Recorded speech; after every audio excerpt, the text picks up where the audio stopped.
มาแซ่บๆน้องกับพี่น้องเอ้ยนี่ของแซ่บ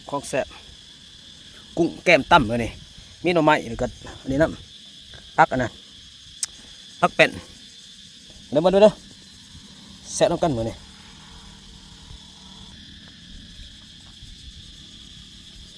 ว่าหายไปหน้าคือเก้ามือนี่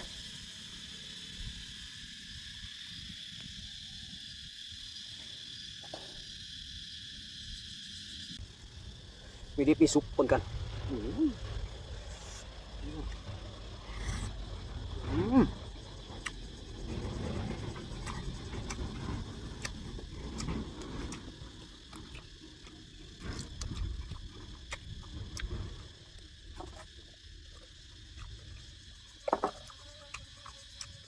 มาต้ม